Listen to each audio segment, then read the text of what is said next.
I'm Dave Duplay, and I'm here with Professor Christian Dittrich. Professor, a lot is going on in the area of clinical trials. Patients are looking at trials and asking themselves, should I enroll? What are some of the things that you're seeing, or some of the big questions that patients are asking today about whether or not they should get in a trial? To my eyes, it's two main questions which are competitively and repetitively asked and raised. The one is whether they are risking a lot once they are entered into a trial, and the other one is whether they are missing something once they are entered into a trial because they won't get the regular treatment they fear. And with regard to the first question, whether they are risking a lot, I would say, and this is also what I'm repetitively saying to my patients, in principle, to be treated within a clinical trial has been shown to be at a very, very low risk. And this is true for patients of all ages, even for elderly patients. There are a lot of studies out where this was analyzed, and it was clearly found out that there is no increased risk, not even for aged patients. So one can more or less guarantee that the risk of a patient within a trial is usually not beyond the usual risk once you are getting treatment. And then how about the missing out part of the equation? What are patients thinking there? This is an important question, and my usual answer is, and this is reflecting the reality, that they are more or less always guaranteed getting the best standard treatment. Many of the trials are comparing best standard treatment and another arm where either something is added to the standard treatment, sometimes of course also a treatment where something is not integrated but substituted by something new and different. But usually the work which is done preclinically and in early clinical trials is very comprehensive work, and of course one is looking at these instances specifically on the toxicity and on potential risk for the patient, and one is of course trying to minimize that. So overall I would say patients have more or less the guarantee to get, if it's a randomized trial at least, for those later stage trials, to have a standard and to may profit from the offer of a new procedure or of a new drug.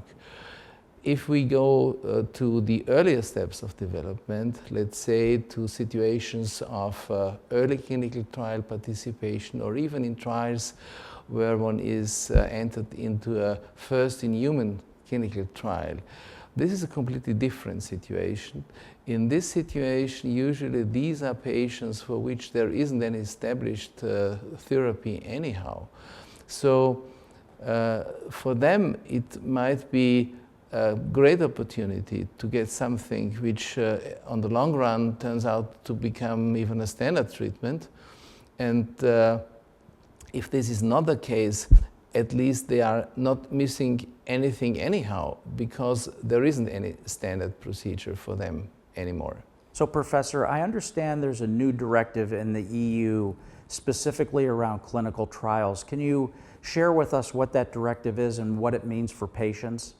First of all, it's a big chance for patients because it will be a regulation, and so far it only has been a directive. And the regulation means indirectly that it's law, whereas a directive is something which one should do, but it's not necessarily to be done. This will be implemented next year, 2016.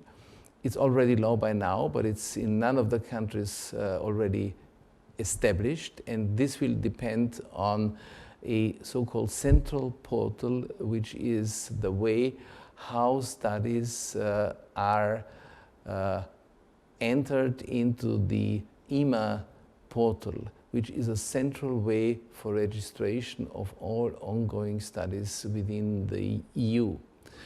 what does it mean for patients? First, there is one novelty which we hope that it will hold, and this is the so-called one-step acceptance of an agreement that the probe, that the tissue of the own body which is taken at a certain time point can be repetitively used also for later determinations. This is important because we make tremendous progress actually, and of course we do not know all the examinations and analysis by now, which may be reasonable in 1 or several years from now on.